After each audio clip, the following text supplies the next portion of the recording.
गुरुजी आप पहले अपना परिचय दीजिए। अ, हम स्वामी ब्रह्मानंद महाराज श्रीधाम वृंदावन से। जी। और वहीं आश्रम है जिसमें गौशाला है, कुछ विद्यार्थी वहाँ रहते हैं जो विद्या अध्ययन करते हैं। और हम भी हमारी एक छोटी सी कुटिया है। और अपना जो ये संगठन है उसका थोड़ा सा परिचय दो। अपना जो संगठन है वो अखंड भारत परिषद अखाड़ा है। हमने सबसे बड़ी विडम्बना जो हो रही थी अपने सामने वो ये हो रही थी संतों को लेकर के, जी। कि आज संत अगर महामंडलेश्वर या महंत या श्री महंत अगर कोई पद पर होते हैं तो उनको कई कई लाखों 20-20 30-30 लाख रुपया खर्च करना पड़ता है। जी। ठीक है, संत अपना आईडी प्रूफ नहीं दिखा सकता कि मैं संत हूँ। वो अपने आप को कैसे प्रूव करके दिखाए, तो इसलिए हमने एक अखाड़े का वो किया कि भाई हम एक अखाड़ा बनाएंगे जिसमें संतों को भी ये सर्टिफिकेट देंगे कि आप एक संत हो। जी। उसमें हमारे यहाँ से संत कुछ पदों पे भी हैं, जैसे कोई महामंडलेश्वर है, कोई आचार्य महामंडलेश्वर है, कोई महंत है, श्री महंत है। वो पद हमने भी दिए। उसके साथ साथ हमने युवाओं को, वृद्धों को भी अपने साथ लिया, जो धर्म का कार्य कर सकेंगे, जो अपने सनातन और हिंदुत्व को बढ़ा सकेंगे। जो हमारे मठ मंदिर हैं जो आज सेफ नहीं थे किसी कारण से, सरकार का बहुत अच्छा हुआ कि आज कम से कम वो सुरक्षित है। जी। तो उसी के लिए हमने युवाओं को और वृद्धों को अपने साथ जोड़ा जी। कि ये ज्यादा से ज्यादा मंदिर मठों की रक्षा कर सकेंगे, गौ माता की रक्षा करेंगे, और आने वाली पीढ़ी को एकदम हम मजबूती से तैयार कर पाएंगे अपने धर्म के लिए।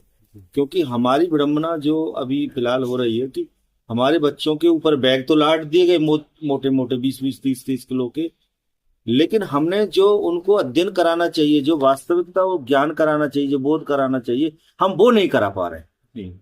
तो उसके लिए हमने चाहा कि पहले माँ बाप को जोड़ेंगे, फिर उनसे कहेंगे कि आप अपने बच्चों को आध्यात्मिक ज्ञान भी जरूर दें। अब ये भी बताएं कि हम, हमारा जो धर्म है वो सनातन है, हम सनातन में हुए हैं, इसलिए हमारी भारतीय संस्कृति क्या कहती है, हमारी परंपराएं क्या है, आप उनके बारे में हम लोग सिखाएं। इसलिए हमने इस अखाड़े का जन्म दिया। ठाकुर जी ने कराया जो भी कुछ कराया। बाकी अभी हमारा पूरा, कम से कम नहीं तो हम लोग हिमाचल में हैं और अपना यूपी में पूरा कर रहे हैं। आपका झारखंड, उड़ीसा, छत्तीसगढ़, बिहार, नेपाल, सभी जगह हम लोगों का कार्य चल रहा है भगवान की कृपा से, और बहुत अच्छे से चल रहा है। जी। और बस यही चाहते हैं राधा रानी से कि बड़ी ईमानदारी से चलता रहे। कभी भी किसी भी व्यक्ति के मन में कोई छल कपट या कोई ऐसी ईर्ष्या ना आए जो भाई एक हिंदू हिंदू से ईर्ष्या करे। बस यही संदेश है हमारा। जी। धन्यवाद गुरुजी। अब आप थोड़ा सा ये और बताएं कि आज यहाँ जो आए हैं तो क्या कारण है आपका आने का। अ, यहाँ आने का कारण यह है कि हमारे मीडिया प्रभारी धर्म सिंह जी और हमारे ये विनय जी, इन दोनों का बहुत लगाव रहा है शुरू से। और इनसे 2-3 बार भेंट भी हुई है, आपके बड़े भैया हैं, इनसे कई बार हुई है। और ये लिखते भी जो बोलते हैं, आप कह कट जो बोलते हैं तो बड़ा कड़वा बोलते भी हैं, लेकिन होता क्या है कि दवाई कड़वी होती है लेकिन वो बाद में आराम भी देती है।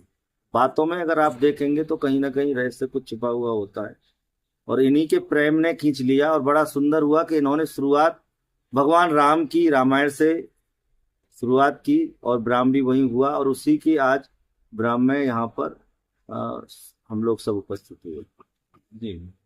धन्यवाद गुरुजी, आपका बहुत बहुत आभार। आपने अपने संगठन के बारे में, अपने परिचय के बारे में और अपने पदाधिकारियों के बारे में जो है हमें विस्तार से बताया। आपका बहुत बहुत इसी तरह की अन्य खबरें देखने के लिए हमारे चैनल रिपब्लिक भारत न्यूज़ 24 को सब्सक्राइब करें।